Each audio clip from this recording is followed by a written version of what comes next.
Gang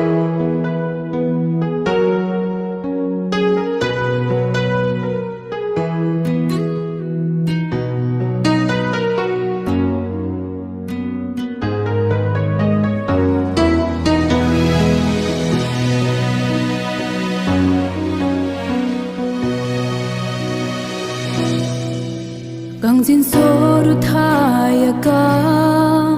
ke klem pen ne dam bom lo ning rong ka che ho a hu ta do lo ke sunga to var ke da una hut nang ne cha lo kai ke nang ke a hok thir klong lo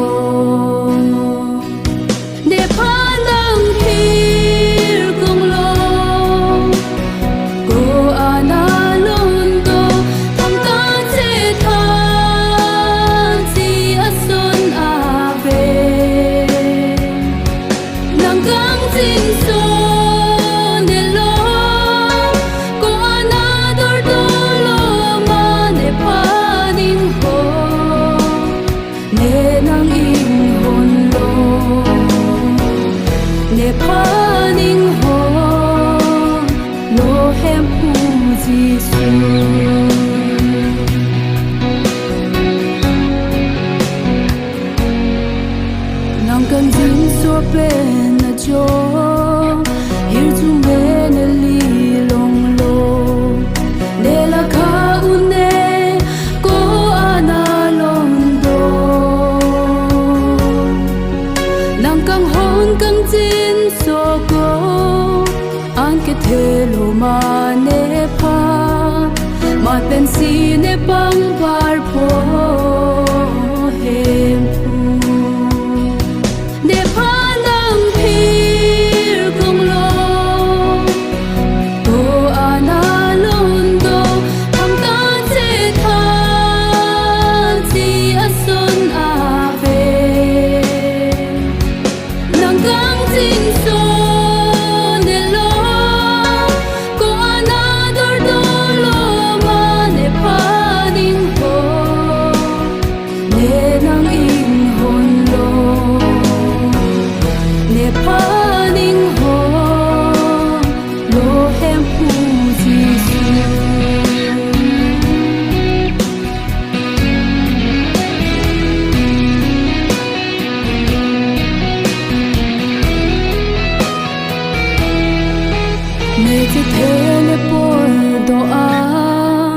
nang long si che pi det lo nang long ka ne pru son pa che plang na nang pa ning hon the the ta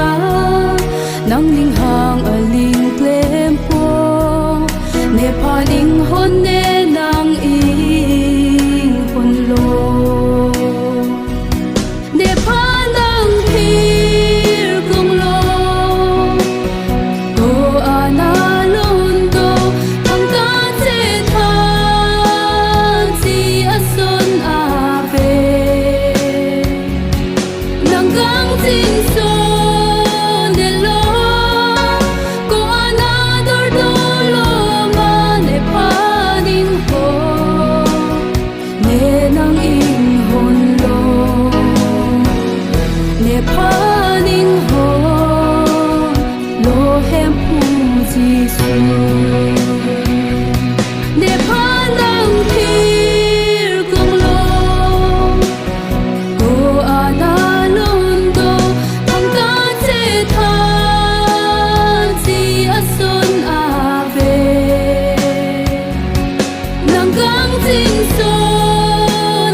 hem pu